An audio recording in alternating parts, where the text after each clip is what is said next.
If you don't know the definition of this, if people don't, then they don't know anything about Scripture. Not a thing. 1 John 3, verse 4, John wrote, "Everyone who practices sin also practices lawlessness, and sin is Torah-lessness."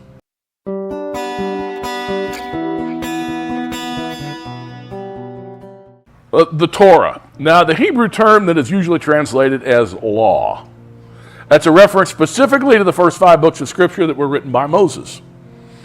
Sometimes in Scripture, it's a reference to the whole Tanakh. Sometimes it is. They just call the whole Tanakh the law, the Torah sometimes.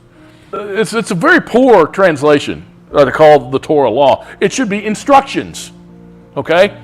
Now, who doesn't want the Father's instructions? Okay? Everyone does, but that's a much more appealing term. It should be instructions. That's what it means. It says how to do what's right and not to do what's wrong. That's what Torah means.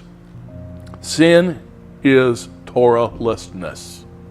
Numbers 15, verse 31. Because he has despised the word of Yahweh and has broken his commandment, that person shall be completely cut off. His guilt shall be on him by breaking the commandments. 1 Samuel 15, verse 24, then Saul said to Samuel, I have sinned.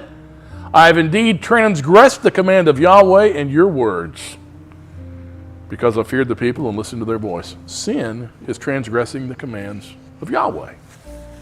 That's what sin is. 2 Chronicles 24, verse 20.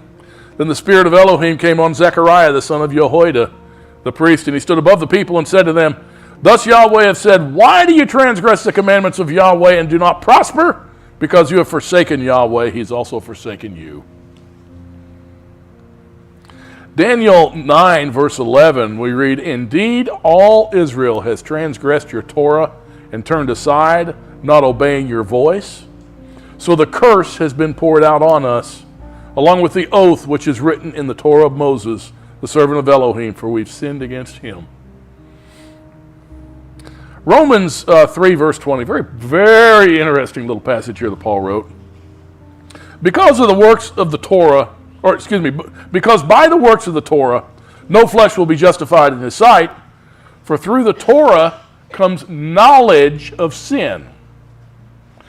And as he's saying here, nobody is justified by following the Torah, because the Torah itself is merely knowledge of sin.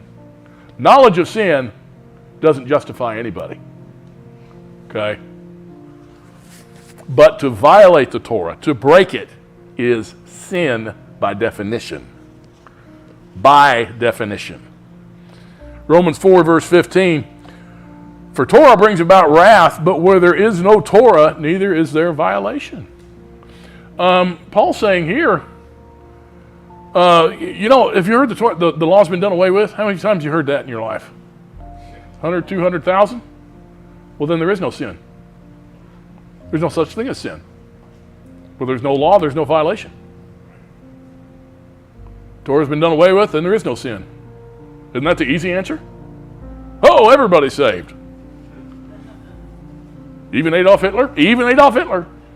Yep. And that guy in the cubicle next to you at work. Both of them. They're all saved. The guy that clicks his pen all day. You know he's going to hell, don't you?